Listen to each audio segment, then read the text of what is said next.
चलिए स्टार्ट करें lecture number 2।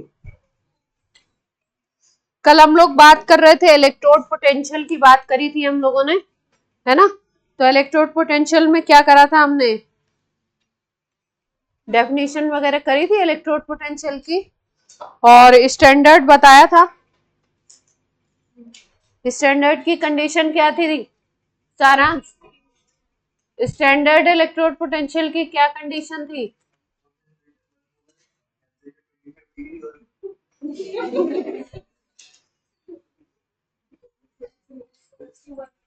और प्रेशर 1 atm अगर ले लेते हैं तो वो क्या बन जाता है, स्टैंडर्ड इलेक्ट्रोड पोटेंशियल बन जाएगा किसी भी इलेक्ट्रोड का, है ना। अब हम लोग बात कर लेते हैं आज थोड़ी सी कि रेफरेंस इलेक्ट्रोड क्या होता है, हाइड्रोजन इलेक्ट्रोड क्या होता है, ये सब थोड़ी सी बातें करते हैं। से पहला पॉइंट हम लोग कर रहे हैं reference electrode. Reference electrode, reference electrode का क्या मतलब है? देखिए, हमारे पास अगर कोई इलेक्ट्रोड इसमें किसी सॉल्यूशन में डिप है, अगर ये सिंगल है, मतलब यहाँ पे एक हाफ रिएक्शन हो रहा है या अकेला है, ये कोई सिंगल इलेक्ट्रोड अगर हमारे पास पड़ा हुआ है, तो इस इलेक्ट्रोड का पोटेंशियल निकालना डिफिकल्ट है। मतलब हम चाहें कि इसका इलेक्ट्रोड पोटेंशियल कैलकुलेट कर ले तो वो डिफिकल्ट होता है प्रोसेस, ठीक है। तो किसी भी इलेक्ट्रोड के इलेक्ट्रोड पोटेंशियल को कैलकुलेट करने के लिए हम लोग क्या करते हैं कि दो इलेक्ट्रोड का सिस्टम लगाते हैं। एक इलेक्ट्रोड आपने इस बीकर में लिया, दूसरे वाले को, मतलब सेल बनाते हैं, एक इलेक्ट्रोड आपने इसमें लिया, एक इसमें लिया, और वही पूरा सिस्टम क्रिएट किया आपने, इलेक्ट्रोकेमिकल सेल का पूरा सिस्टम बनाते हैं। और इसमें से क्या होता है, इसमें से एक इलेक्ट्रोड का पोटेंशियल हमको मालूम रहता है पहले से। एक इलेक्ट्रोड का पोटेंशियल हमको क्या रहता है, पहले से नोन है, और ये दूसरे वाले का हमको क्या करना है, कैलकुलेट करना है। तो हमारे लिए जो डिफरेंस है, पोटेंशियल डिफरेंस है, वो निकालना इजी है। पोटेंशियल डिफरेंस का मतलब इसके और इसके बीच का पोटेंशियल डिफरेंस को कैलकुलेट करना हमारे लिए इजी है, बशर्ते कि अगर हम केवल एक सिंगल इलेक्ट्रोड ले लें तो उसका इलेक्ट्रोड पोटेंशियल कैलकुलेट करना डिफिकल्ट है। अब मान लो कि ये हमने कोई इलेक्ट्रोड ले लिया और इसका पोटेंशियल हमको, इलेक्ट्रोड पोटेंशियल हमको मालूम है, से 1 वोल्ट है, इसका इलेक्ट्रोड पोटेंशियल है 1 वोल्ट, ठीक। अब हमारे पास एक तरीका है कि इन दोनों के इलेक्ट्रोड पोटेंशियल का डिफरेंस हम निकाल सकते हैं। क्या निकाल सकते हैं हम लोग? डिफरेंस निकाल सकते हैं। डिफरेंस निकालने का हमको तरीका आता है। अगर हमें डिफरेंस निकालने का तरीका पता है तो आप डिफरेंस निकाल लोगे अपने प्रोसेस से। डिफरेंस मान लो आ गया 2 वोल्ट का, डिफरेंस अपने तरीके से आप निकाल लोगे, डिफरेंस आ गया आपका 2 वोल्ट का। तो अगर दोनों का डिफरेंस पता चल गया आपको और आपके पास एक का पता है तो आप दूसरे का कैलकुलेट कर लोगे। अगर आपको कोई फॉर्मूला दे दिया जाए पोटेंशियल डिफरेंस और इन दोनों में रिलेशन अगर दे दिया जाए तो आप कैलकुलेट कर लेंगे। तो रेफरेंस इलेक्ट्रोड वो इलेक्ट्रोड है जिसका इलेक्ट्रोड पोटेंशियल आपको पहले से पता होता है और उसके इलेक्ट्रोड पोटेंशियल को यूज करके हम किसी दूसरे इलेक्ट्रोड का पोटेंशियल कैलकुलेट करते हैं।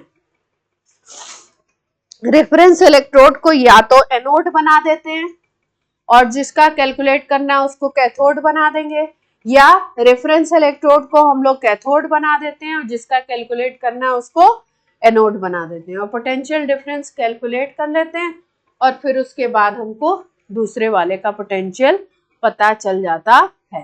इसका मतलब सीधी सीधी सी बात पूछा है आपसे कोई कि रेफरेंस इलेक्ट्रोड क्या है। रेफरेंस इलेक्ट्रोड वो इलेक्ट्रोड है जिसका पोटेंशियल हमको पहले से पता है, साइंटिस्ट आपको बता देंगे, एक्सपेरिमेंट करने वाला आपको उसका पोटेंशियल पहले से बता देगा। अब आपको उसकी हेल्प से दूसरे किसी मेटल का इलेक्ट्रोड पोटेंशियल कैलकुलेट अगर कर पाते हो तो उसको क्या कहते हो आप, रेफरेंस इलेक्ट्रोड। अभी बात समझाते हैं किसको किसको रेफरेंस मानते हैं, कैसे कैसे हम लोग कैलकुलेट करते हैं। तो लिख लिए रेफरेंस इलेक्ट्रोड क्या है, डेफिनेशन छोटी सी लिख लीजिए एक लाइन की। It is electrode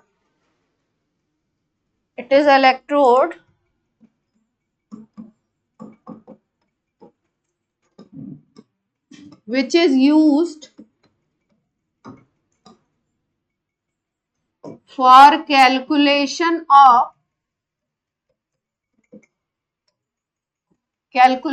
of electrode potential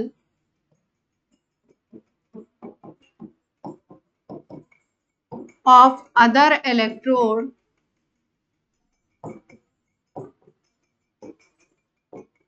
and its electrode potential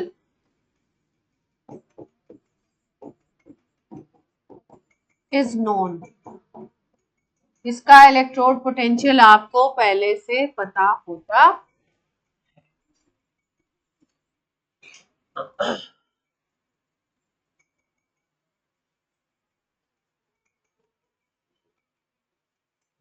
reference electrode हम लोग कई सारे यूज कर सकते हैं। सबसे आसान जो है और सबसे सिंपल जो है वो रेफरेंस इलेक्ट्रोड हाइड्रोजन का होता है। सबसे सिंपल जो रेफरेंस इलेक्ट्रोड है वो है हाइड्रोजन का। उसको हम लोग बोलते हैं, हाइड्रोजन को रेफरेंस इलेक्ट्रोड की तरह यूज करते हैं, उसको हम लोग बोलते हैं SHE और NHE। शी का मतलब होता है स्टैंडर्ड हाइड्रोजन इलेक्ट्रोड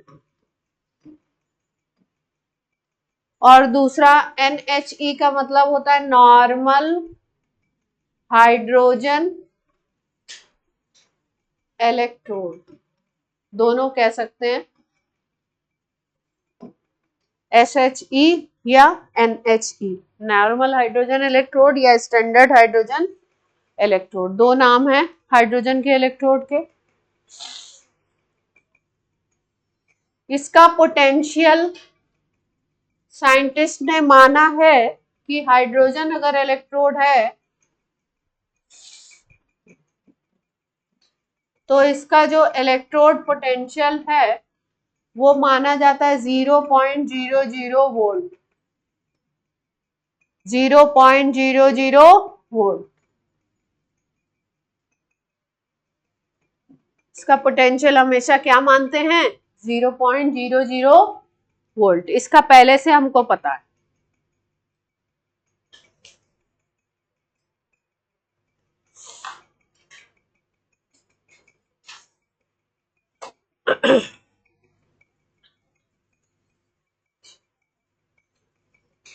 इसका कंस्ट्रक्शन देख लेते हैं, फिर इसको कैसे यूज करेंगे कैलकुलेशन के लिए उसको देखते हैं। तो कंस्ट्रक्शन एक बार देखते हैं इसका कैसे बनता है।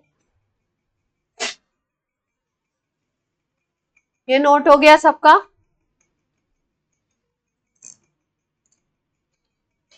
कैसे बनेगा स्टैंडर्ड हाइड्रोजन इलेक्ट्रोड।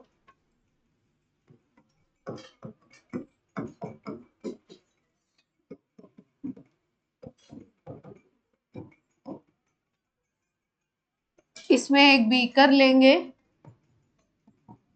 उसमें एसिड भर दीजिए, HCl भर दीजिए 1 मोलर। इसमें एसिड डाल दीजिए कितना, 1 मोलर।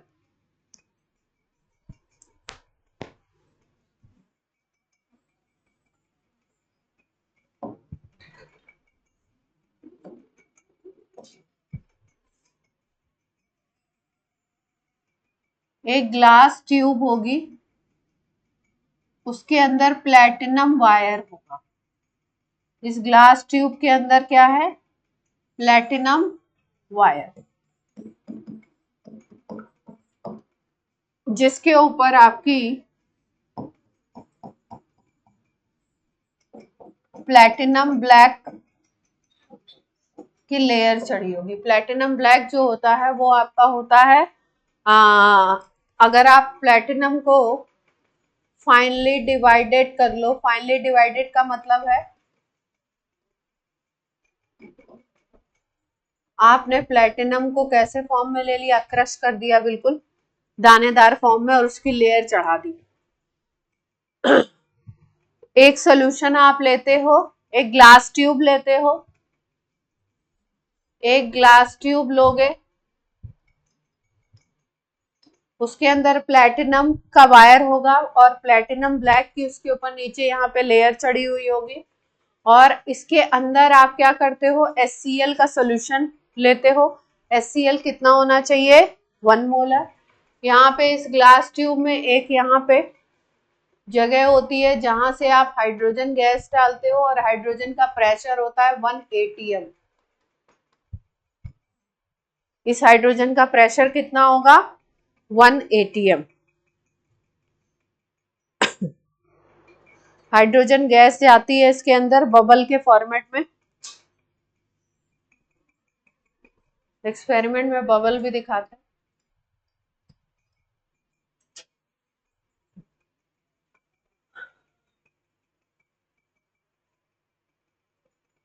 इसको, इस पूरे सिस्टम को बोलते हैं SHE, standard hydrogen electrode, standard hydrogen electrode.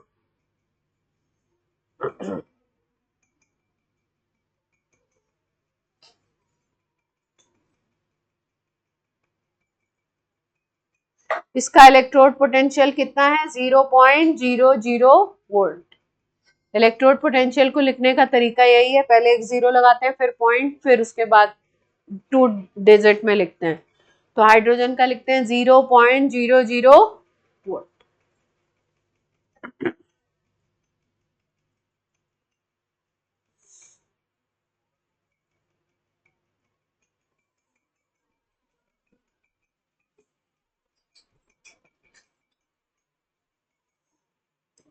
अब यहाँ पे एक लाइन लिखते हैं, अगर हाइड्रोजन इलेक्ट्रोड को आप यूज करते हो एज एनोड, हाइड्रोजन इलेक्ट्रोड को आपने यूज किया एनोड की तरह, तो एनोड पे कौन सा रिएक्शन होता है, ऑक्सीडेशन होता है। तो आपका रिएक्शन जो बनेगा इस इलेक्ट्रोड पे, जो रिएक्शन लिखोगे आप लिखोगे half H2 gives H plus, half H2 gives H plus, ये बनता है इसका रिएक्शन। या इस रिएक्शन को ऐसे भी लिख सकते हैं H2 gives 2H प्लस।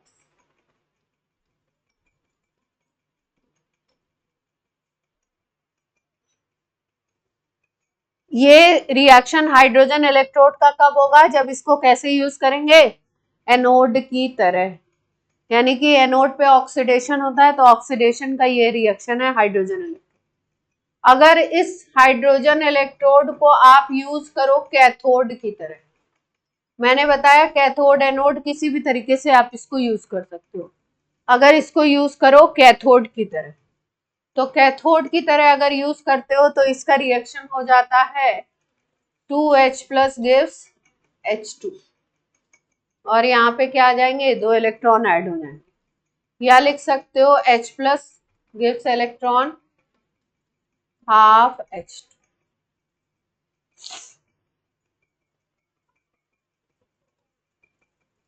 दोनों रिएक्शन सही है, एक ही रिएक्शन है।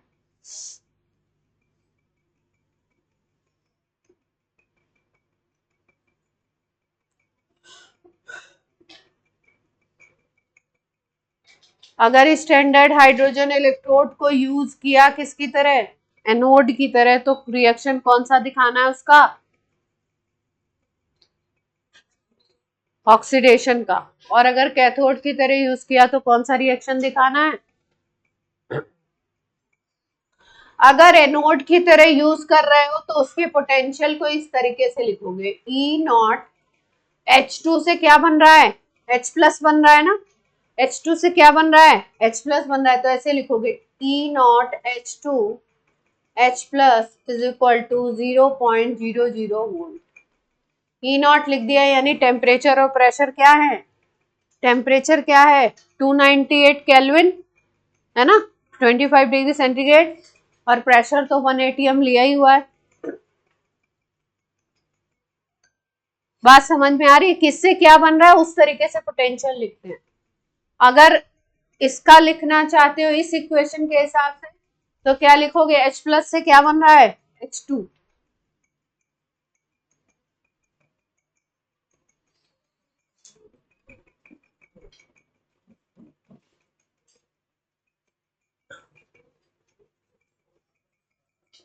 H प्लस से क्या बन गया H2। अब इसका इलेक्ट्रोड पोटेंशियल हमको पता है, अब किस तरीके से हम लोग कैलकुलेट कर सकते हैं वो बात करते हैं ना। अगर इसको हम यूज करते हैं किसी और का कैलकुलेट करने के लिए तो कैसे निकालेंगे वो देखते हैं।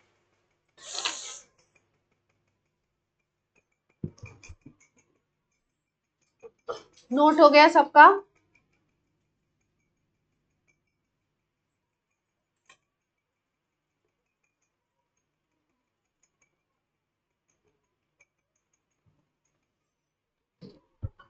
अगर आपका हेडिंग डालिए कैलकुलेशन ऑफ ईएमएफ,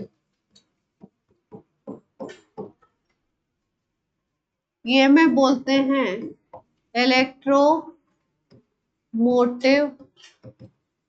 फोर्स, ये कैसे निकलता है, ईएमएफ ऑफ सेल अगर निकालना है तो ईएमएफ ऑफ सेल बेसिकली होता है potential difference between cathode and anode. Cathode और एनोड के जो इलेक्ट्रोड हैं उनका जो इलेक्ट्रोड पोटेंशियल है, उनके पोटेंशियल डिफरेंस को हम क्या कहते हैं, ईएमएफ ऑफ सेल। अगर स्टैंडर्ड कंडीशन है तो क्या हो जाएगा, स्टैंडर्ड ईएमएफ ऑफ सेल। तो अगर इसको निकालना है तो इसको निकालने का तरीका होता है, इसको हम लोग लिखेंगे ई नॉट सेल। अगर निकालना चाहते हैं किसी सेल का ई नॉट निकालना चाहते हैं, स्टैंडर्ड ईएमएफ निकालना चाहते हैं, तो इसका तरीका होता है E naught of cathode minus E naught of anode. यानी कि अगर कैथोड का स्टैंडर्ड रिडक्शन पोटेंशियल पता हो और एनोड का पता हो तो कैथोड माइनस एनोड कर देंगे तो आंसर आपका ईएमएफ या ई नॉट ऑफ सेल आ जाएगा। ये क्या है, इसमें क्या है, दोनों पोटेंशियल क्या है, स्टैंडर्ड रिडक्शन पोटेंशियल लेने हैं दोनों, कैथोड और एनोड दोनों के। दूसरा इसका फॉर्मूला, एक तो ये लगा सकते हो, दूसरा लगाते हो E naught of right hand side minus E naught of left hand side. इसमें भी जो पोटेंशियल लेते हो वो स्टैंडर्ड रिडक्शन पोटेंशियल ही लेना है, राइट माइनस लेफ्ट।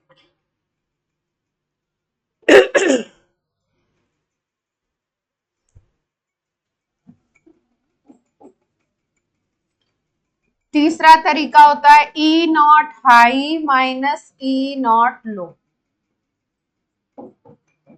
दो इलेक्ट्रोड अगर दे रखे हैं उनसे आपने सेल बनाया है तो जिसका रिडक्शन पोटेंशियल ज्यादा है उसमें से कम वाले रिडक्शन पोटेंशियल को माइनस कर दीजिए, उसका स्टैंडर्ड ई सेल आ जाएगा, ई नॉट सेल आ जाएगा। जिसका भी रेड, इसमें भी दोनों पोटेंशियल क्या लेने हैं आपको, रिडक्शन वाले ही लेने हैं, E naught high minus E naught low.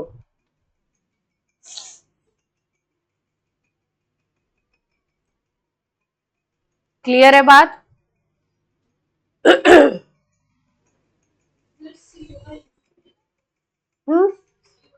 C for cathode, A for anode, R for right, L for left.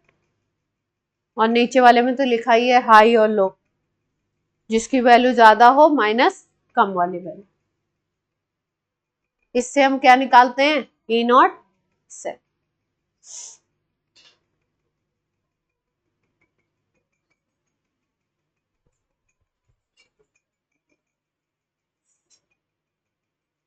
Note हो गया।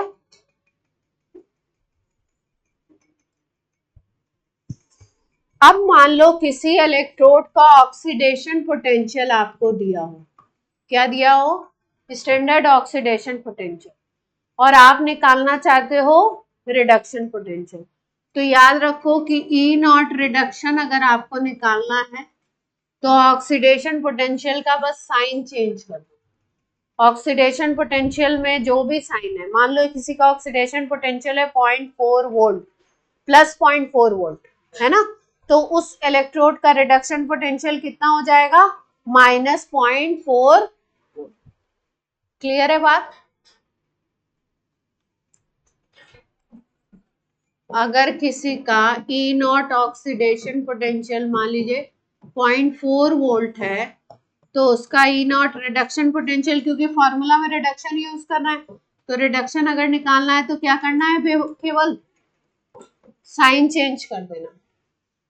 साइन बदल दोगे तो किस पोटेंशियल में कन्वर्ट हो जाता है, किसी मेटल का रिडक्शन और ऑक्सीडेशन पोटेंशियल की वैल्यू हमेशा सेम रहती है किसी टेम्परेचर प्रेशर पे, और अगर आप उसका केवल साइन चेंज करोगे तो ऑक्सीडेशन रिडक्शन में और रिडक्शन ऑक्सीडेशन में चेंज हो जाएगा। क्वेश्चन में अगर ऑक्सीडेशन दिया है और आपको फॉर्मूला में रिडक्शन यूज करना है तो आप उसका साइन बदल के क्या कर सकते हैं, रिडक्शन में चेंज कर सकते हैं।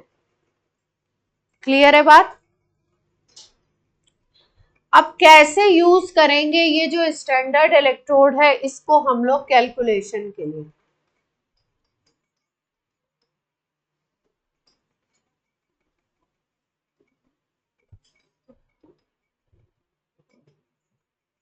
ध्यान से देखो कैसे यूज करेंगे।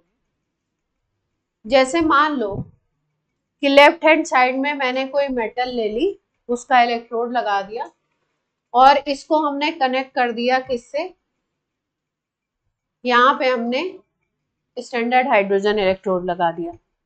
ठीक, अब पूरा सिस्टम बना दिया, इसका हमको ई नॉट निकालना है, कैलकुलेट करना है। ठीक है, इसका ई नॉट हमको क्या है पता है आपको, हाइड्रोजन इलेक्ट्रोड है तो कितना ले लेंगे, 0.0 वोल्ट ले लेंगे। ठीक, अब हमारे पास फॉर्मूला है E naught cell is equal to E naught cathode minus E naught anode. Cathode आपको पता है राइट हैंड साइड वाला होता है, तो ये क्या होगा, कैथोड होगा, और लेफ्ट हैंड साइड वाला क्या है आपका, एनोड है। तो कैथोड का पोटेंशियल माइनस क्या करना है, एनोड का। कैथोड का पोटेंशियल हमको पहले से पता है कितना लेना है, क्योंकि शी लगा रखा है यहाँ पे, तो 0.00 वोल्ट लगा देंगे। ठीक है, ई नॉट एनोड आपको क्या करना है, निकालना है, ये पोटेंशियल निकालना है। अब आप बोलोगे ई नॉट सेल कहाँ से आएगा, ई नॉट सेल जब आप एक्सपेरिमेंट कर रहे हो तो इसमें जो इसमें पोटेंशियल डिफरेंस दिखाई देगा। क्या दिखेगा इसमें, पोटेंशियल डिफरेंस। तो ये पोटेंशियल डिफरेंस हम लोग यहाँ पे मान लो कि ये पोटेंशियल डिफरेंस दिखाता है सपोज 0.34 वोल्ट। कितना दिखाता है, सपोज 0.34 वोल्ट। तो यहाँ पे क्या रख दोगे आप, 0.34 वोल्ट रख दिया, ये चीज 0 थी। इसका एनोड का पोटेंशियल ये आ गया माइनस ई ए नॉट, तो एनोड का पोटेंशियल क्या आ जाएगा, माइनस 0.34 वोल्ट आ जाएगा। बात समझ में आ रही है क्या। इसको कैसे यूज किया जाता है, किसी अननोन इलेक्ट्रोड का इलेक्ट्रोड पोटेंशियल निकालने के लिए।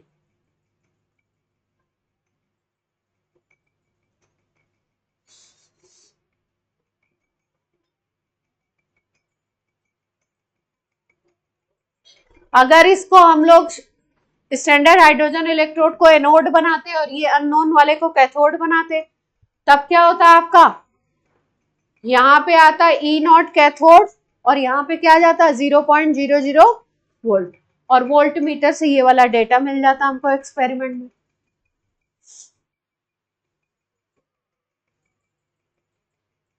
स्टैंडर्ड हाइड्रोजन इलेक्ट्रोड की खास बात क्या है, एक तो पोटेंशियल 0 है, तो जो ई नॉट सेल आपका आएगा, जो आप वहां से निकालोगे एक्सपेरिमेंट से, वैल्यू तो वही आएगी, क्योंकि अगर इसको आप कैथोड बनाते हो तो 0 में से इसको माइनस कर रहे हो, अगर सपोज इसको एनोड बनाते हो तो यहाँ 0 आएगा, यहाँ पे ही आएगा, यानी कि जो पोटेंशियल डिफरेंस है वैल्यू तो वही रहेगी, प्लस माइनस में चेंज हो सकता है। स्टैंडर्ड हाइड्रोजन इलेक्ट्रोड का फायदा यही है, कैलकुलेशन विल बी इजी, क्योंकि इसका वोल्टेज कितना, पोटेंशियल कितना माना गया है, ऑक्सीडेशन भी वही है और रिडक्शन भी वही है, सेम।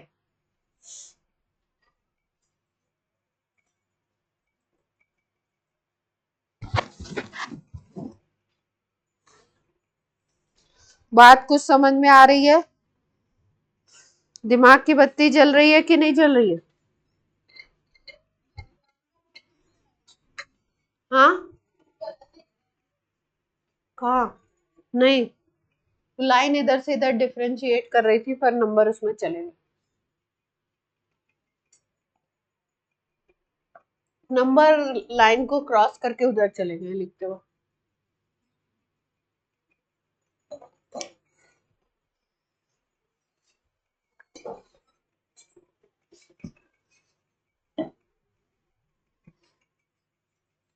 ठीक है, तो ये पूरी कहानी किसकी हो गई, स्टैंडर्ड हाइड्रोजन इलेक्ट्रोड की, इसको हम लोग कैसे यूज कर सकते हैं। अब हम लोग आ जाते हैं ई नॉट सेल निकालने के कुछ क्वेश्चंस करते हैं, फिर उसके बाद हम लोग करेंगे एक और अच्छी सी चीज, नस्ट इक्वेशन पे बात करें।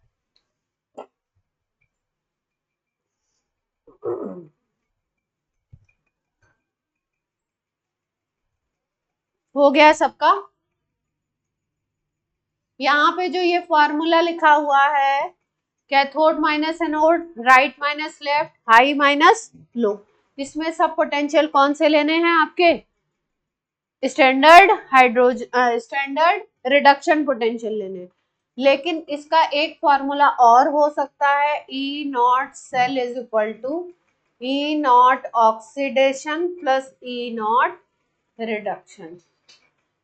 जिस पे ऑक्सीडेशन हो रहा उसका ऑक्सीडेशन पोटेंशियल ले लीजिए, और जिस पे रिडक्शन हो रहा उसका रिडक्शन पोटेंशियल ले लीजिए, तो आपका क्या बन जाएगा, दोनों को जोड़ दीजिए तो क्या बन जाता है, ई नॉट सेल। जिसको जो फॉर्मूला इजी लगेगा उससे वो क्वेश्चन को सॉल्व करें। कई लोगों को ये लास्ट वाला जो है वो इजी लगता है कि जिस पे ऑक्सीडेशन हो रहा है उसका ऑक्सीडेशन पोटेंशियल ले लो, जिस पे रिडक्शन हो रहा है उसका रिडक्शन पोटेंशियल ले लो, और दोनों को क्या कर दो, प्लस कर दो। ठीक है, मुझे इजी लगता है दोनों का रिडक्शन पोटेंशियल लो और कैथोड माइनस एनोड करो।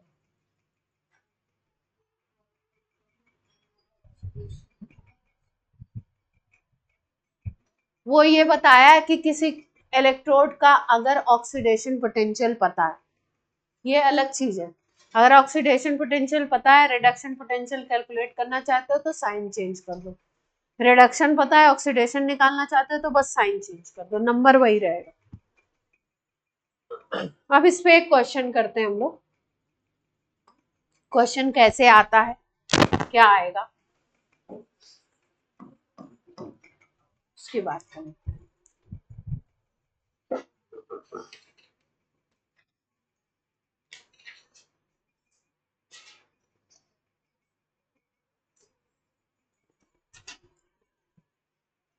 क्वेश्चन लिखने से पहले एक नोट बना लो, नोट बना के लिख लो एक पॉइंट। मान लो कि आपको दो इलेक्ट्रोड दे रखे हो और दो मेटल दे रखी हो और दोनों के स्टैंडर्ड रिडक्शन पोटेंशियल दिए हुए हो, आपको बोला जाए इससे सेल बनाओ। ठीक है, सेल कंस्ट्रक्ट करो जिससे कि इलेक्ट्रिक पोटेंशियल मिले, हमको इलेक्ट्रिकल एनर्जी मिले। तो हमेशा ध्यान रखना है जिसका रिडक्शन पोटेंशियल लो है उसको एनोड बनाना है। इलेक्ट्रोकेमिकल सेल में जिसका रिडक्शन पोटेंशियल लो है वो कैसे काम करेगा, एनोड की तरह। जिसका रिडक्शन पोटेंशियल हाई है वो कैसे काम करेगा, कैथोड की तरह। ये पॉइंट याद रखना है, इसको नोट बना के लिख लीजिए। इन इलेक्ट्रोकेमिकल सेल लो रिडक्शन पोटेंशियल कैसे काम करेगा, जिसका रिडक्शन पोटेंशियल कम है उसको क्या बनाएंगे, एनोड। और जिसका हाई रिडक्शन पोटेंशियल है उसको क्या बनाओगे, कैथोड। कंस्ट्रक्शन में हमेशा ध्यान रखेंगे जिसका रिडक्शन पोटेंशियल ज्यादा है उसको क्या बना दोगे, कैथोड।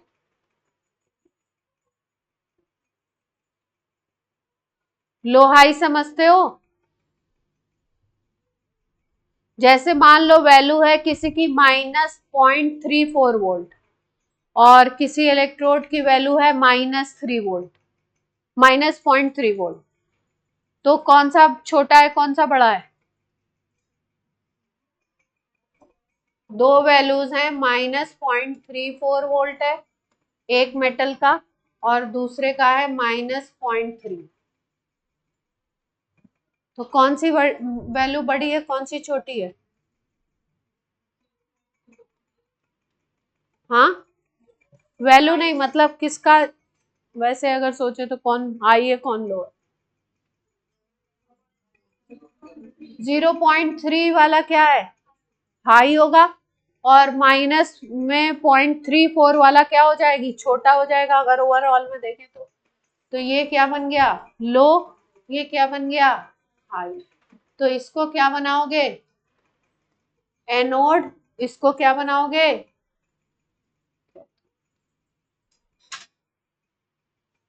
बात समझ में आ रही है। ओवरऑल में देखेंगे साइन के साथ,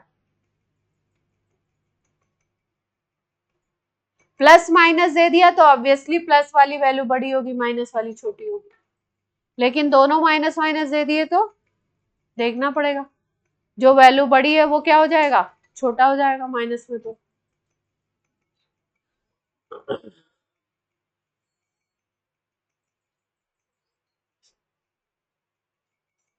ये एग्जाम्पल ऐसे बताया है, इसको भी कहीं कोने होने में कहीं पे नोट कर लो, हाई लो।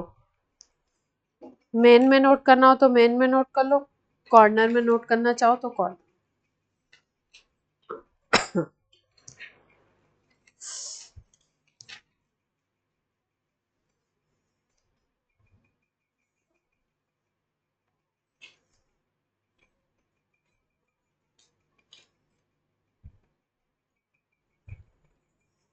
चलो भाई क्वेश्चन करो एक।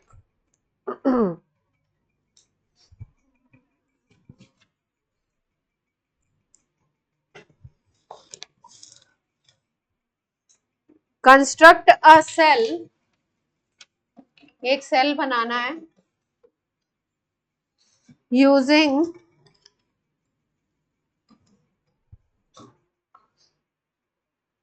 E0 जिंक Zn+2 दे रखा है 0.76 वोल्ट और E0 Cu+2 से Cu दे रखा है 0.34 वोल्ट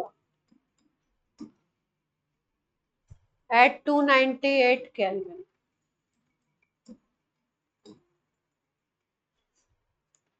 ईएमएफ भी निकालना है। कंस्ट्रक्ट का मतलब समझ रहे हो, आपसे पूछना चाह रहे किसको बनाए एनोड किसको बनाए कैथोड, किसको बनाए एनोड किसको बनाए कैथोड, वो पूछना चाह रहे हैं। और फिर उसके बाद ईएमएफ निकालना है आपको जो फॉर्मूला लगा के।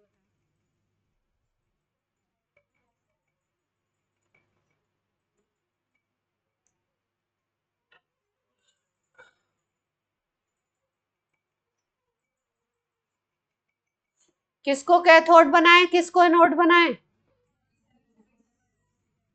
फर्स्ट वाले को क्या बनाए, एनोड। क्यों?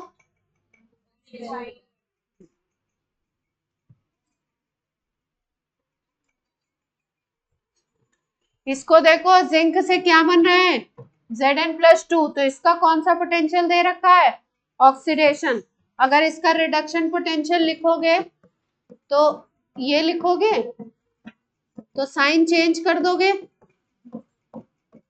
रिडक्शन लिखोगे तो Zn+2 से Zn बनेगा और साइन क्या हो जाएगा, इसका चेंज हो जाएगा। इसका क्या दे रखा है, Cu+2 से Cu बन रहा है, तो ये तो रिडक्शन दे रखा है, ये पोटेंशियल क्या दे रखा है, रिडक्शन। एक का ऑक्सीडेशन दिया था, एक का क्या दिया था, रिडक्शन दिया हुआ था। जिसका रिडक्शन पोटेंशियल लो है, इसका रिडक्शन पोटेंशियल 0.34 है, इसका कितना है, -0.76। ये छोटा हो गया वैल्यू, ये छोटा है, तो इसको क्या बनाओगे, एनोड बना दोगे, और इसको क्या बना दोगे, कैथोड। तो क्या लिखोगे, जिंक विल बी एनोड और कॉपर विल बी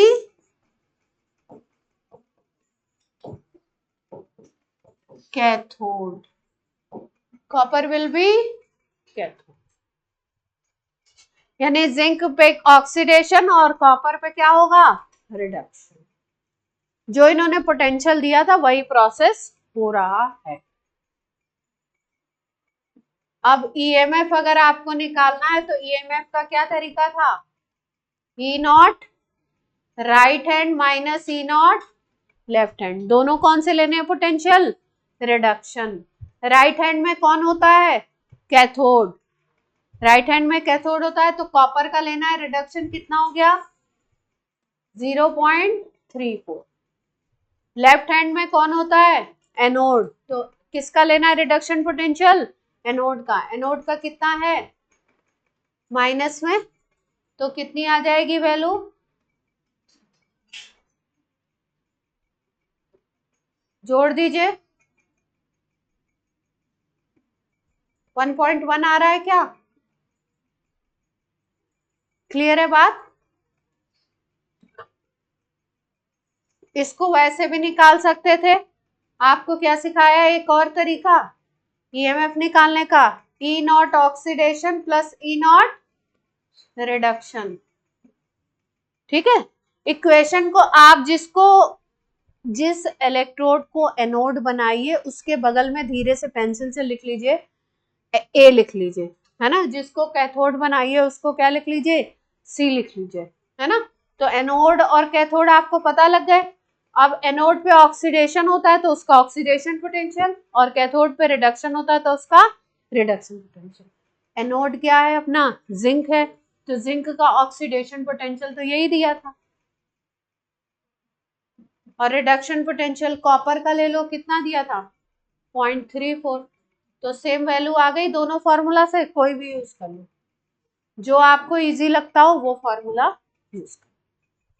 मुझे ये वाला इजी लगता है, राइट माइनस लेफ्ट, उसमें दोनों को पहले रिडक्शन पोटेंशियल बनाना पड़ता है। और कुछ लोगों को ये वाला फॉर्मूला इजी लगता है, जिस पे ऑक्सीडेशन हो रहा है उसका ऑक्सीडेशन पोटेंशियल, जिस पे रिडक्शन उसका रिडक्शन पोटेंशियल। दोनों को माइनस माइनस कुछ नहीं करना, ऐड कर देना है सीधे।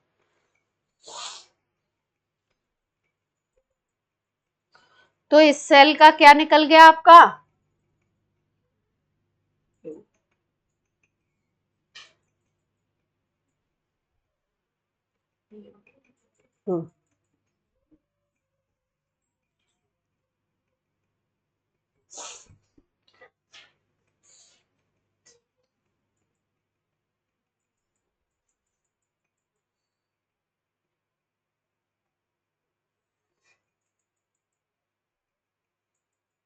ठीक है।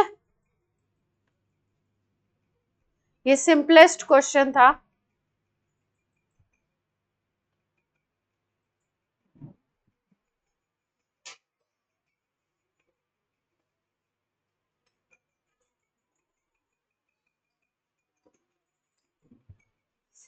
अब नोट करके एक पॉइंट लिखिए, नोट डाल के।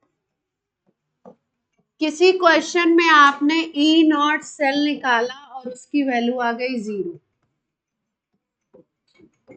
क्या निकाला आपने? ई नॉट सेल निकाला, उसकी वैल्यू 0 आ जाती है, तो हम लोग बोलते हैं एट इक्विलिब्रियम। 0 वैल्यू कब आएगी?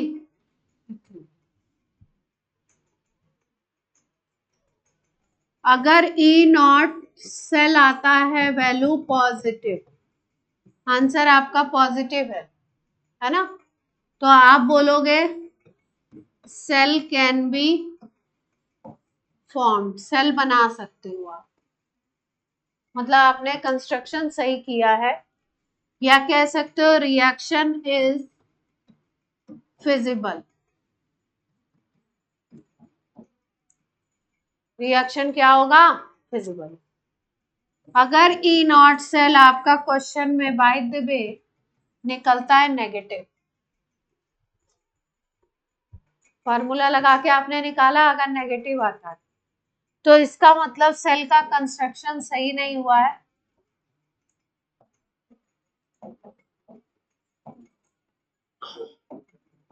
रिएक्शन पॉसिबल नहीं।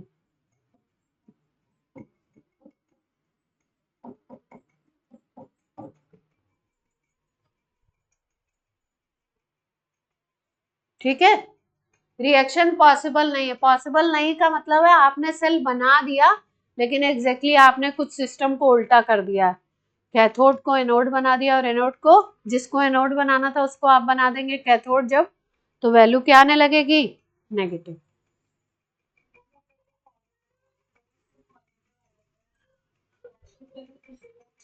रिएक्शन पॉसिबल है, कंस्ट्रक्शन सही किया आपने, और अगर आपने नेगेटिव आ गया तो रिएक्शन फिजिबल नहीं।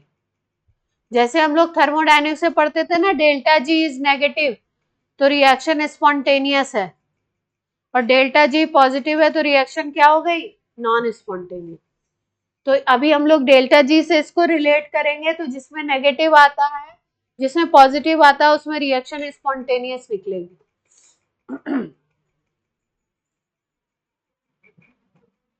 नोट हो गया?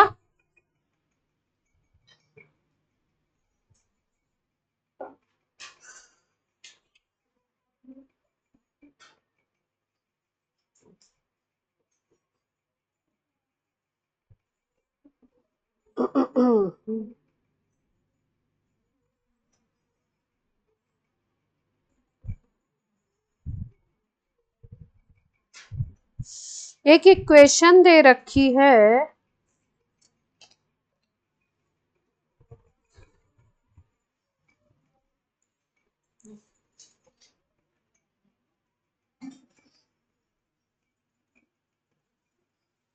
ये नहीं चले, चलो नई चीज सिखाते हैं।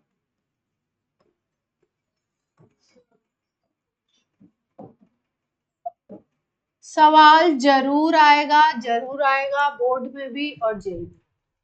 नस्ट इक्वेशन बहुत इंपॉर्टेंट, सिंपल रिएक्शन है, याद रख लेंगे अपना काम बन जाएगा, है ना। याद जरूर, इस ये बहुत इंपॉर्टेंट है, इसके आगे पहले ही लिख लीजिए, इंपॉर्टेंट, बोर्ड के लिए भी इंपॉर्टेंट है, जेई के लिए भी।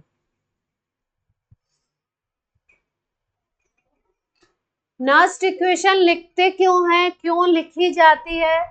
अगर आपकी कॉन्सेंट्रेशन है 1 मोलर तो पोटेंशियल आ जाते हैं स्टैंडर्ड, ठीक है।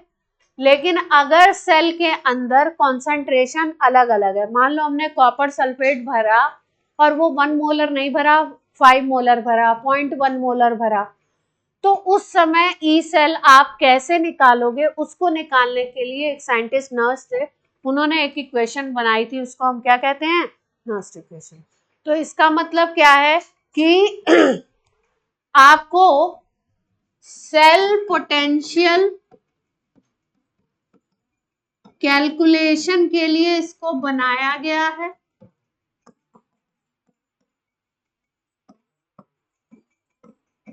सेल पोटेंशियल कैलकुलेशन के लिए बनाया गया है at different concentration, at different concentration and different temperature. अगर आप टेम्परेचर बदल दो तो क्या होगा सेल पोटेंशियल, अगर आप कॉन्सेंट्रेशन चेंज कर दो तो क्या होगा टेम्परेचर सेल पोटेंशियल। उसके लिए एक इक्वेशन बनाई गई है जिसको हम लोग क्या कहते हैं, नर्स्ट इक्वेशन। क्या है देखते हैं।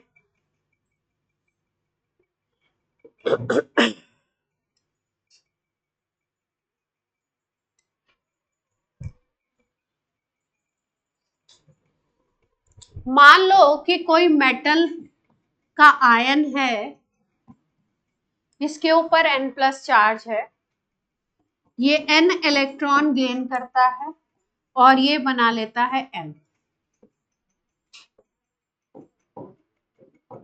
ये इक्वेशन है, किसी इलेक्ट्रोड पे ये रिएक्शन हो रहा है, ठीक है। इसको m के फॉर्मेट में मैंने लिखा है, किसी भी मेटल के लिए लिखा जा सकता है। जैसे मान लो कॉपर +2 के लिए लिखें तो कॉपर 2 इलेक्ट्रॉन लेता है, क्या बनाता है, कॉपर सॉलिड। n की जगह क्या हो गया 2, जो नंबर ऑफ इलेक्ट्रॉन है वही है, n की जगह चार्ज हो गया 2 और ये n की जगह क्या हो गया, कितने इलेक्ट्रॉन गेन कर रहा है, जितना चार्ज है उतना ही इलेक्ट्रॉन गेन करेगा, ठीक है। तो ये एक स्टैंडर्ड इक्वेशन मैंने लिखी है। अब इसके लिए लिखेंगे हम लोग नर्स इक्वेशन। अगर हमें निकालना है E ऑफ Mn+ से बन रहा है m, तो हम लोग लेते हैं इसी इलेक्ट्रोड का स्टैंडर्ड पोटेंशियल,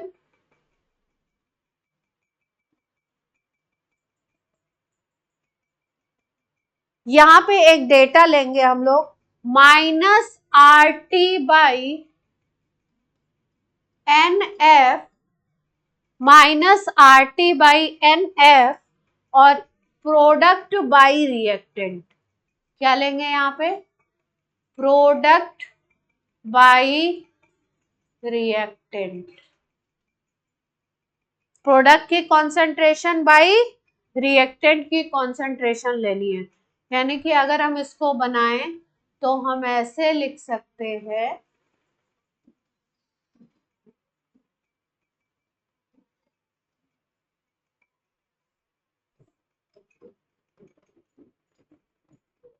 प्रोडक्ट में क्या था, m सॉलिड था और रिएक्टेंट में क्या था, m वाला आयन था। तो प्रोडक्ट में क्या लिख दोगे आप, m सॉलिड की कॉन्सेंट्रेशन और रिएक्टेंट में क्या लिखोगे, इस आयन की कॉन्सेंट्रेशन। क्लियर है बात। अब आपको पता है कि सॉलिड की कॉन्सेंट्रेशन क्या लेते हैं हम लोग, 1 लेते हैं, यूनिट लेते हैं। तो ये फॉर्मूला क्या बन जाएगा,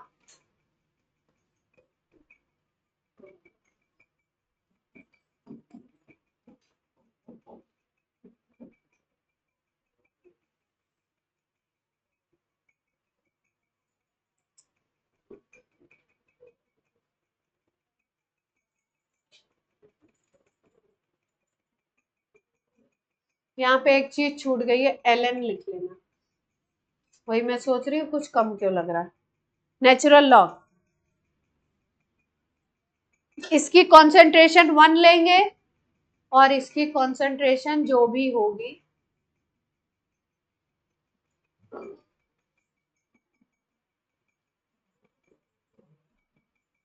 कोई इलेक्ट्रोड अगर है उसका स्टैंडर्ड पोटेंशियल आपको पता है, ये स्टैंडर्ड पोटेंशियल है। अगर आपको स्टैंडर्ड पोटेंशियल पता है तो अगर किसी कॉन्सेंट्रेशन बदलने पे अगर पोटेंशियल आपको कैलकुलेट करना है तो उसकी वैल्यू कैसे निकलेगी, स्टैंडर्ड -RT/NF ln 1 जो कॉन्सेंट्रेशन है वो ले लो। R होता है गैस कांस्टेंट, T होता है टेम्परेचर इन केल्विन, N होता है नंबर ऑफ इलेक्ट्रॉन, जितने इलेक्ट्रॉन मोल्स ऑफ इलेक्ट्रॉन आप ले रहे हो, F होता है एक नया नंबर जिसको बोलते हैं फैराडे नंबर। इस इक्वेशन को नोट करो, फिर अगले स्लाइड पे चलते हैं, बताते हैं एक एक चीज।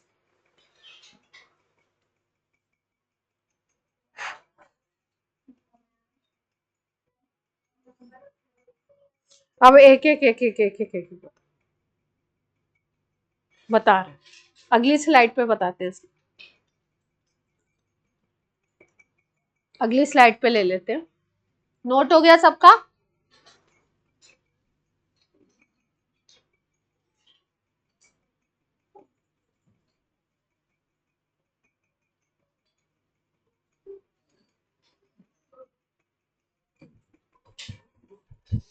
क्या बना लिया हमने ईएमएफ?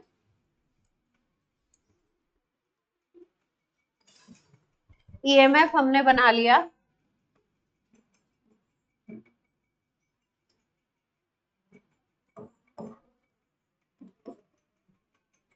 ई नॉट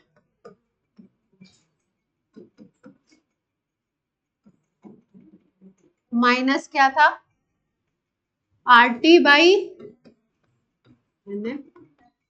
एल एन, यहाँ पे यूनिट आ गई थी, यही था। इसमें क्या क्या है देखो, क्या चीज है, E naught M N plus M है स्टैंडर्ड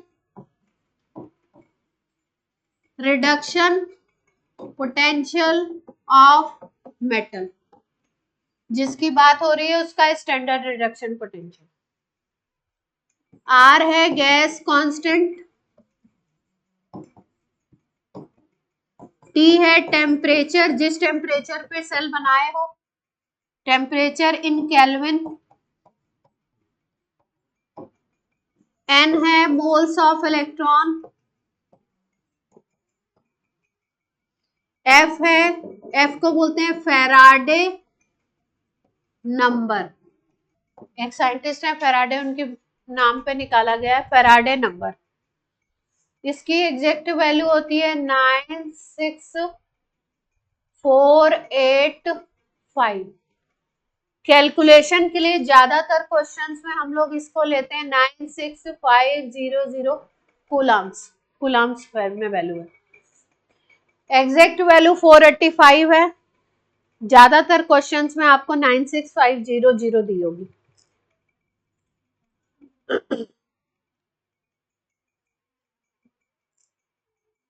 डिफरेंस बहुत ज्यादा है ना, हाँ, लेकिन लेते हैं कैलकुलेशन। फैराडे नंबर है, फैराडे ने दिया था। मोल्स ऑफ इलेक्ट्रॉन का मतलब, हाँ आपका क्वेश्चन देखो, जैसे मान लो रिएक्शन हो रहा है, ये Cu plus two electron give Cu solid बन रहा है, ठीक है।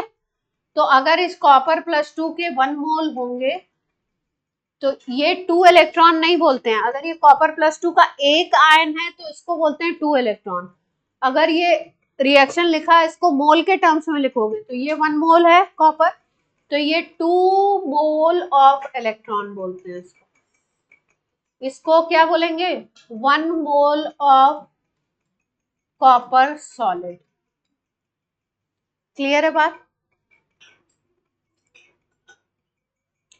जैसे मान लो यहाँ पे कॉपर इलेक्ट्रोड का कोई कॉन्सेंट्रेशन दिया होता और आपको उस कॉन्सेंट्रेशन पे निकालना होता उसका पोटेंशियल, और स्टैंडर्ड आपको क्वेश्चन में गिवन होता, तो आप क्या करते, आप इसको निकालें। चलिए अगले पेज पे निकालते,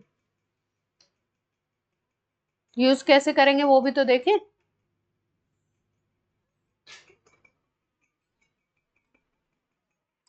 ये जो वैल्यू आती है ना, ये जो वैल्यू आती है इसमें आप कॉन्सेंट्रेशन क्या मानते हो, 1 मोलर मानते हो, ये स्टैंडर्ड कंडीशन है। अगर ये वैल्यू है तो इसमें इसका मतलब कॉन्सेंट्रेशन क्या मान रहे हो आप, कुछ और मान रहे हो, तो कुछ और कंसेंट्रेशन आपने मानी है, तो कैसे निकालोगे उसकी वैल्यू, तो उसकी वैल्यू निकालने के लिए जो आपका ओरिजिनल सेल पोटेंशियल है उसमें से ये वैल्यू क्या करनी पड़ती है, माइनस करनी पड़ती है। इस इक्वेशन को हम क्या बोलते हैं, नर्स्ट इक्वेशन, ठीक है। तो एक क्वेश्चन कर ले पहले, इसको लगा के क्वेश्चन कर लेते हैं, फिर नर्स्ट इक्वेशन के एक दो और फॉर्मेट है वो बताते हैं। इसको दो तरीके से और इजी करेंगे अभी।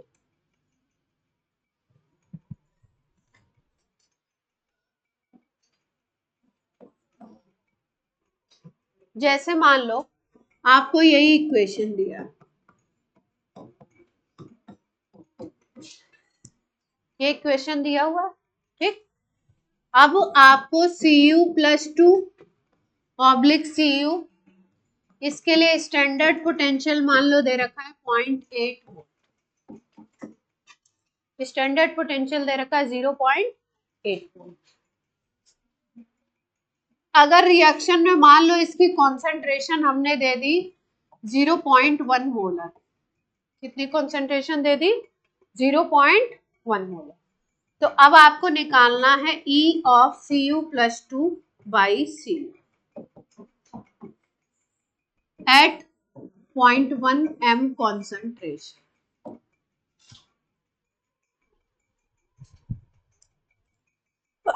नई कॉन्सेंट्रेशन पे इस इलेक्ट्रोड का पोटेंशियल निकालिए। स्टैंडर्ड कितना दिया है,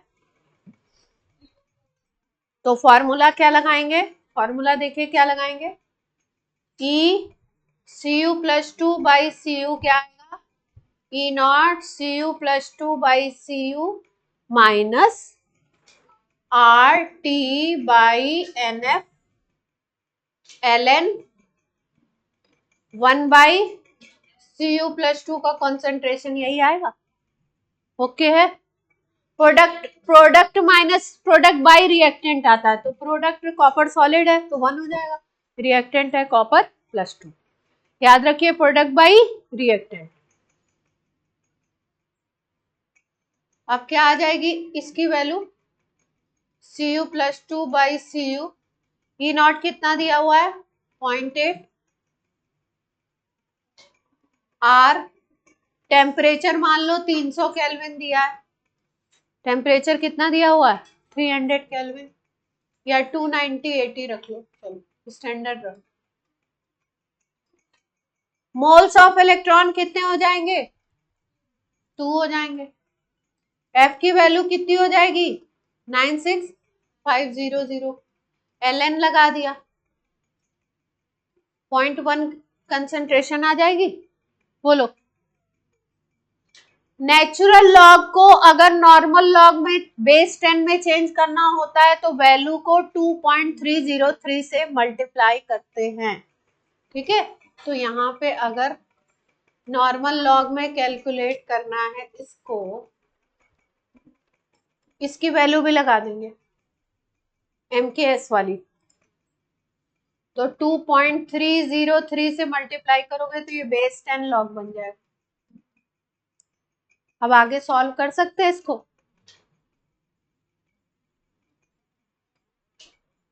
बोलो भाइयों,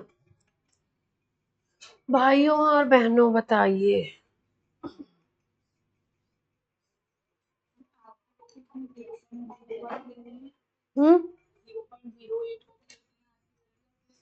वो वाली लेंगे ना 314 MKS।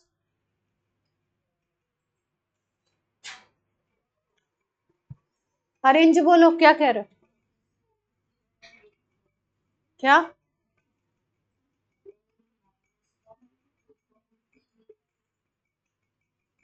ln में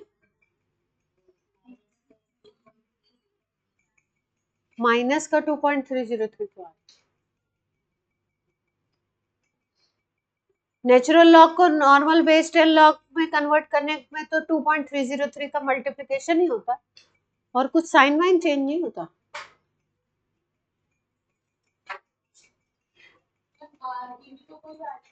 जी जी अभी करेंगे।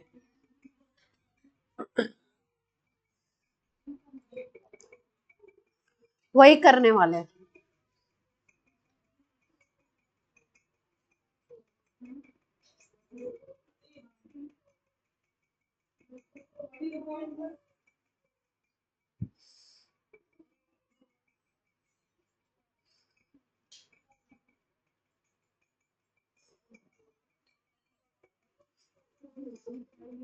अगर किसी इक्वेशन में टेम्परेचर आपका 25 डिग्री सेंटीग्रेड हो, R की वैल्यू रख दो, F की वैल्यू रख दो, सारी वैल्यू जब रख देते हैं हम लोग, हम क्या रख दें नेक्स्ट इक्वेशन में,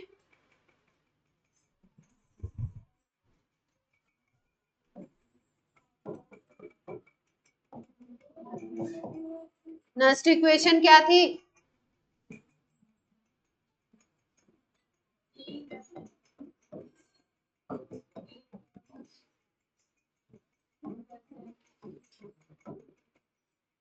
माइनस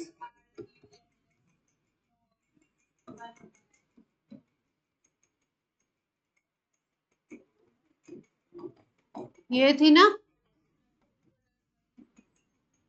यही था।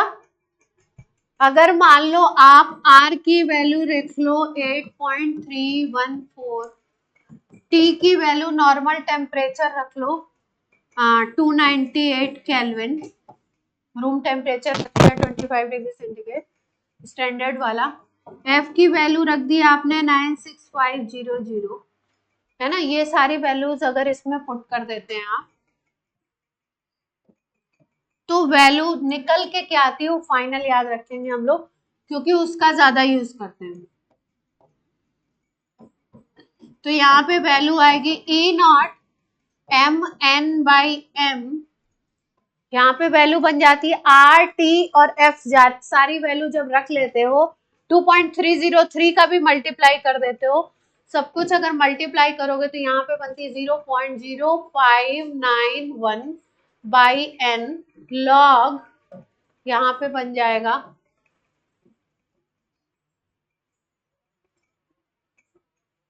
सिंपल वैल्यू बन गई। हमने किसकी किसकी वैल्यू रख दी, लॉग को चेंज कर लिया नॉर्मल लॉग में, तो 2.303 का भी मल्टीप्लाई कर दिया, R की वैल्यू भी रख ली, T की वैल्यू भी रख ली, F की वैल्यू भी रख ली। तो अपने को टेम्परेचर अगर 25 डिग्री सेंटीग्रेड है और 25 डिग्री सेंटीग्रेड पे कांस्टेंट अगर आपको निकालना है ये, तो सीधे सीधे फॉर्मूला क्या बन गया, जो स्टैंडर्ड है उसमें से कितना माइनस करेंगे, minus 0.0591 divided by n log 1 by plus की कॉन्सेंट्रेशन। ठीक है, n क्या है, number of moles of electron, कितने वो गेन कर रहा है इलेक्ट्रॉन, वही तो है।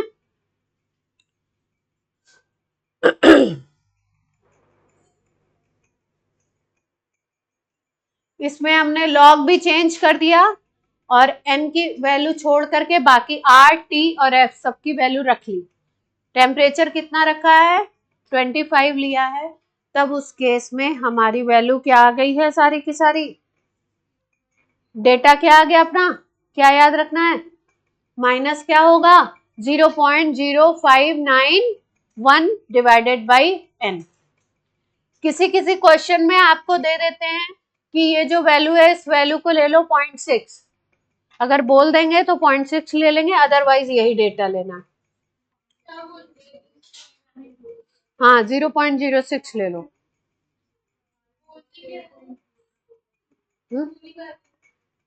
इस वैल्यू को कुछ नहीं बोलते हैं, इस इक्वेशन को नेक्स्ट इक्वेशन।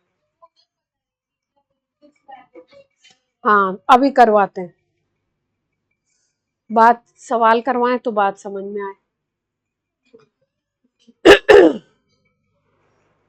क्या, कौन क्या बोल रहा है,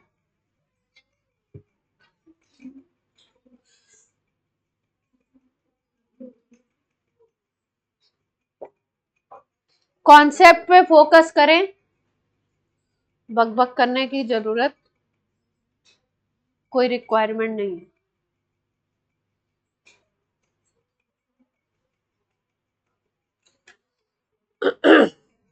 अब हम लोग नेक्स्ट इक्वेशन हमने लिखी थी केवल सिंगल इलेक्ट्रोड के लिए, अब हम लोग नेक्स्ट इक्वेशन लिखना चाहते हैं किसी सेल रिएक्शन के लिए। तो कैसे लिखेंगे सेल रिएक्शन के लिए नेक्स्ट इक्वेशन, बोलो। तो हेडिंग डालिए, क्योंकि अपने को एक इलेक्ट्रोड के लिए नहीं आएगा, एक इलेक्ट्रोड के लिए कम आता है, अपने को आएगा पूरे सेल के लिए।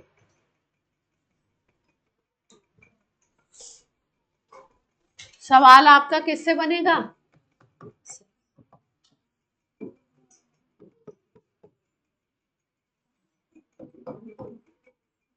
आवाज नहीं,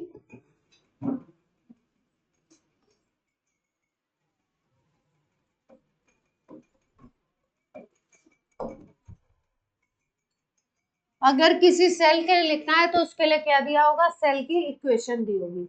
तो एक इक्वेशन एग्जांपल ले लेते हैं हम लोग,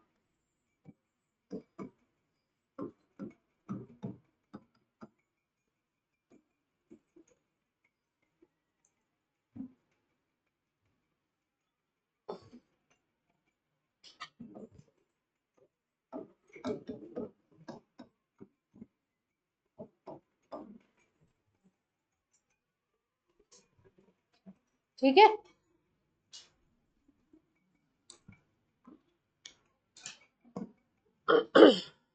अब देखो इसके लिए लिखनी है नेक्स्ट इक्वेशन, तो कैसे लिखेंगे?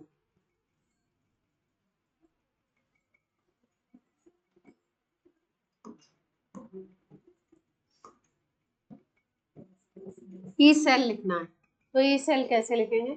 ई सेल लिखेंगे ई naught of cell minus 0.0591।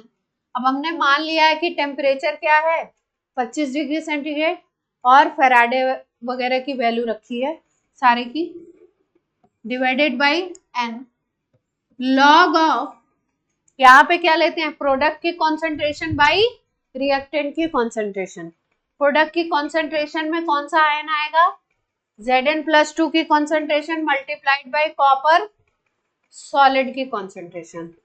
Division में क्या आ जाएगा? जिंक सॉलिड की कॉन्सेंट्रेशन और कॉपर +2 की कॉन्सेंट्रेशन। कोई दिक्कत?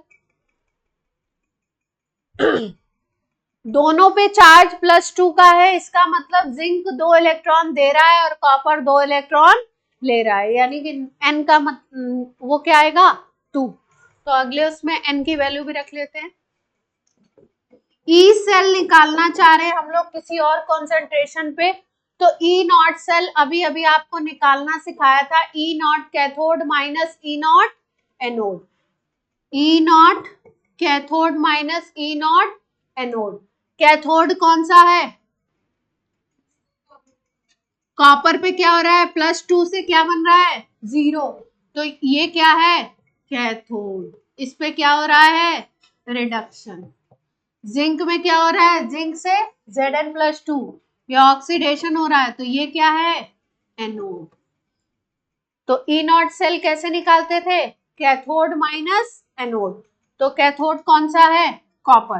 तो इसका क्वेश्चन में आपको ये दिया हुआ होगा, Cu+2 से Cu बनने का ई नॉट दिया होगा minus E naught anode. Anode क्या है जिंक वाला है, तो जिंक वाले का रिडक्शन पोटेंशियल, यहां से ये वैल्यू निकल आई ई नॉट सेल की जो पहले हम लोग सीख चुके थे, माइनस 0.0591 डिवाइडेड बाई 2। 2 है नंबर ऑफ इलेक्ट्रॉन, चार्ज देख के हम पता लगा लेंगे। लॉग ऑफ Zn+2 की कॉन्सेंट्रेशन, और कॉपर सॉलिड है तो 1 हो जाएगी इसकी, और यहाँ पे जिंक सॉलिड है तो जिंक की 1 हो जाएगी। नीचे क्या आ जाएगा कॉपर +2 की कॉन्सेंट्रेशन। अगर अलग अलग कॉन्सेंट्रेशन दी हुई हो तो कॉन्सेंट्रेशन की वैल्यू रख देंगे, C1 C2 दिया है तो C1 C2 लिख देंगे जो कॉन्सेंट्रेशन है वो। तो ये नेक्स्ट इक्वेशन हमने किसके लिए लिखी? पूरे सेल के लिए। वो हमने क्या लिखी थी? किसी एक इलेक्ट्रोड के लिए लिखी थी, हाफ सेल लिखा था। बात कुछ समझ आ रही है? नेक्स्ट इक्वेशन का कितना ज्यादा यूज है, इसको आप एक इलेक्ट्रोड के लिए लिख सकते हो, पूरे सेल के लिए यूज कर सकते हो, टेम्परेचर चेंज करके निकाल सकते हो वैल्यू, कॉन्सेंट्रेशन चेंज करके वैल्यू निकाल सकते हो, है ना। पॉइंट क्लियर है? अब इतनी अच्छी हम लोगों ने बढ़िया नेक्स्ट इक्वेशन अगर सीखी है, तो अगर एक सवाल ना किया जाए तो क्या होगा? क्या हो जाएगा? क्या होगा बोलो? बहुत गलत बात हो जाएगी ना। चलिए बढ़िया सा सुंदर सा सवाल किया जाए, अच्छा सा कुछ।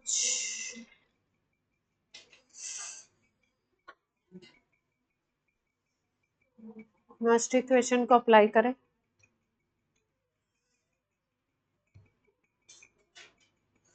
बात समझ में आ रही है क्या?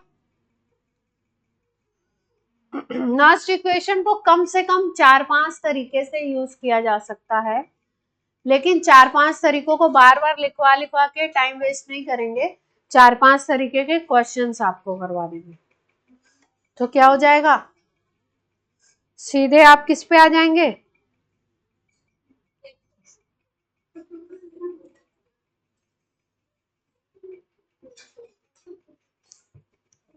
इसको रुक के टाइम देने का क्या मतलब है, इम्पोर्टेंट है। किसने बोला था ये बात, किसने बोली ये बात,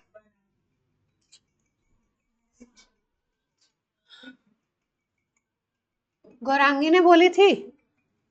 चलिए, लड्डू क्वेश्चन 2025 वाले बड़े लकी थे, इतना लड्डू क्वेश्चन इनको मिला।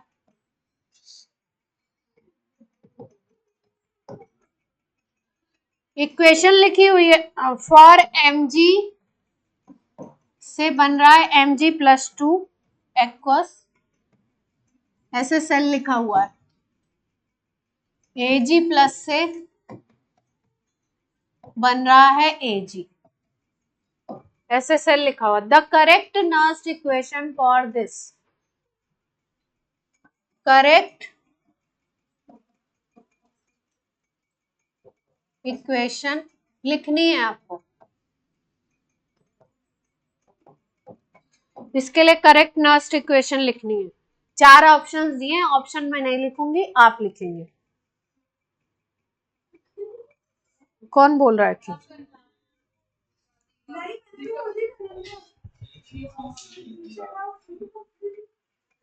एक ऑप्शन में लिख देती हूँ, चलो उसी में हेर फेर करके बाकी ऑप्शंस लिखे हुए हैं, आपको आंसर देना है। पहला मैं लिख देती हूँ, ऐसे लिखा है, फॉर्मेट ये है, देख लीजिए, बोर्ड पे ध्यान दीजिए। सारी इक्वेशन में लिखा हुआ RT/2 है, इलेक्ट्रॉन का नंबर लिख दिया RT/2 है, ln के फॉर्मेट में लिखी हुई है।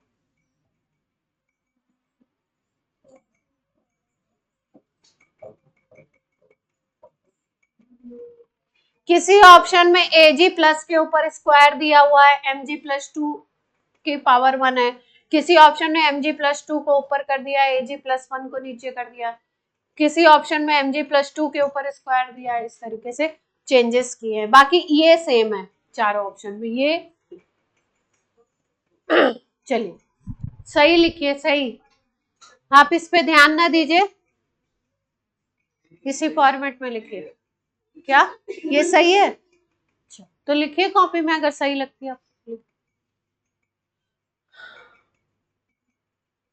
जब नर्स्ट इक्वेशन लिखनी हो, सेल रिप्रेजेंटेशन लिखा हो, तो पहले सेल रिएक्शन लिख लिया करिए, ताकि आपको प्रोडक्ट बाय रिएक्टेंट करने में इजी हो।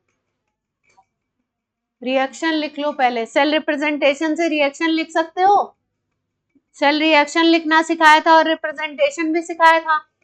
क्वेश्चन में रिप्रेजेंटेशन दिया है तो पहले सेल रिएक्शन लिख लो।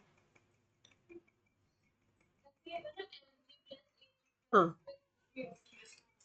और ध्यान ये रखना है इक्वेशन लिखते वक्त कि एक एलिमेंट अगर इलेक्ट्रॉन दे रहा है 2 मोल, तो दूसरा वाला 2 मोल ही गेन करेगा।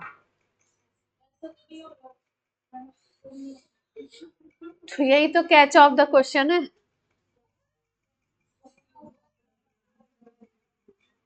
रिएक्शन को बैलेंस करके चलेंगे, अगर एक 2 इलेक्ट्रॉन दे रहा है तो दूसरा वाला 2 इलेक्ट्रॉन गेन करेगा।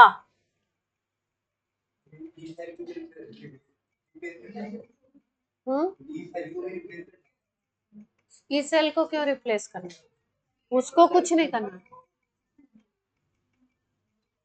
सारा खेल इधर ही है, सारे ऑप्शन में चेंज इधर ही दिया हुआ है।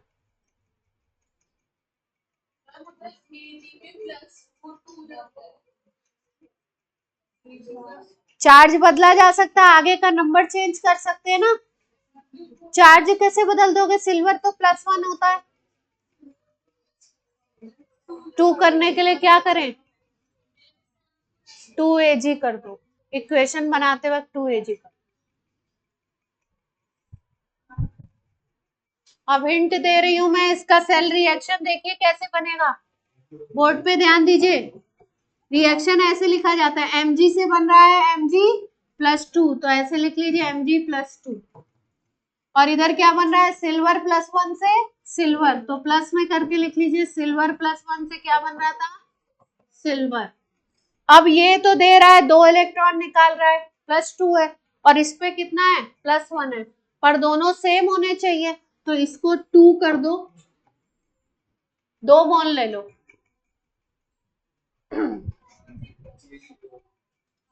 हाँ, Mg+2 by Ag plus का होल।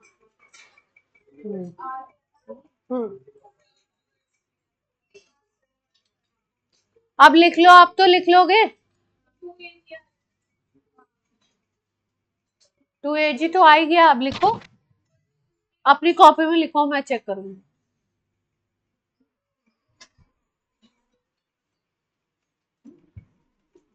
कृतिका, अब नहीं आ रहा है आप लोगों को? Yes ma'am.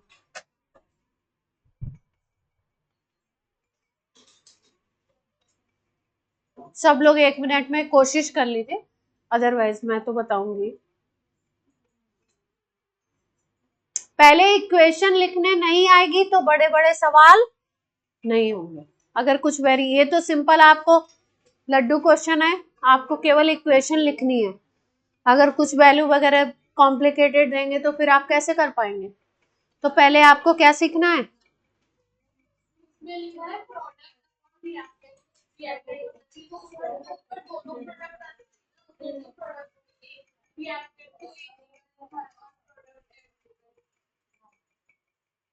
अभी नेक्स्ट इक्वेशन पिछली कराई थी तो देखो उसमें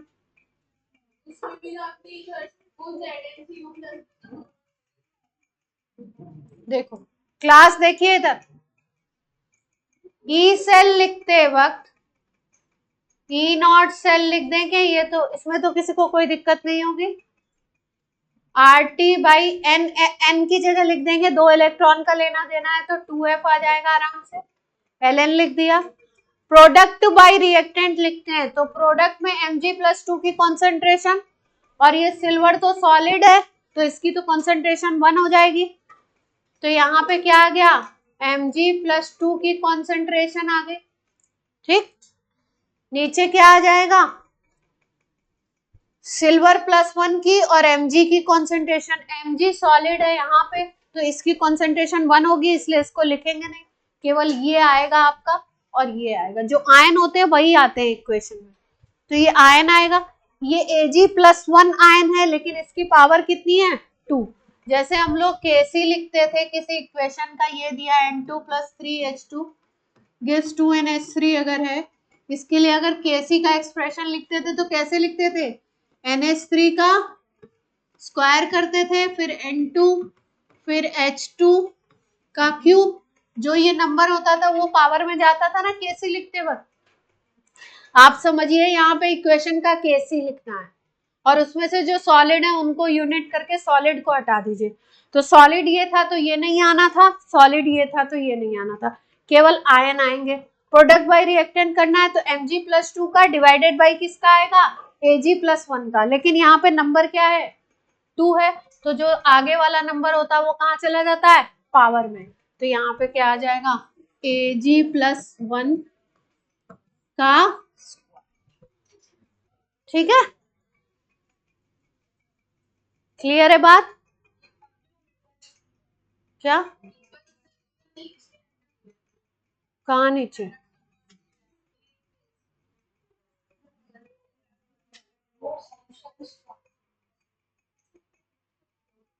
हो गया,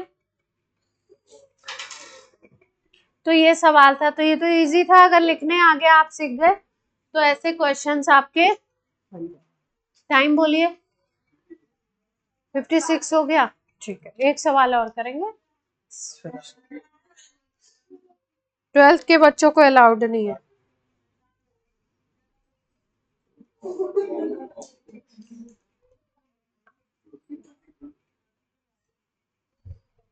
ट्वेल्थ के बच्चे ऐसे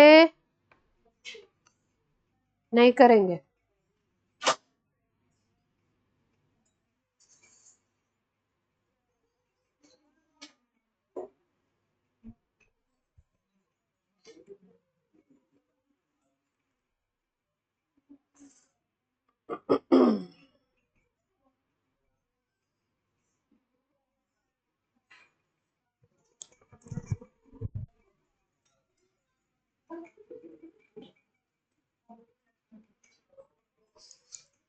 बोर्ड पे ध्यान दीजिए।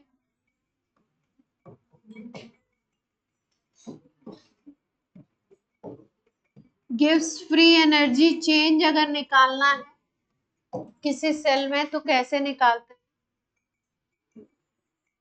Delta G is equal to होता है एन एफ ई सेल।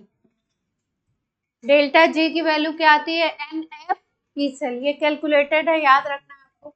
और अगर इसको जी नॉट करते हैं स्टैंडर्ड कंडीशन में ले लें तो ये आ जाता है n F E naught of cell.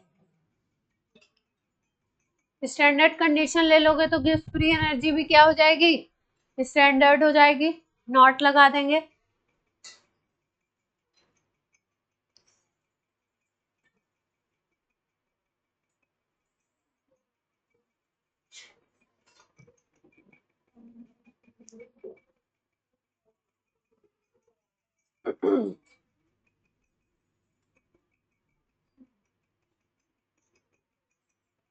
चलिए नेक्स्ट क्लास में कराते हैं, फिर नया कॉन्सेप्ट है, टाइम लगेगा। नेक्स्ट क्लास में बात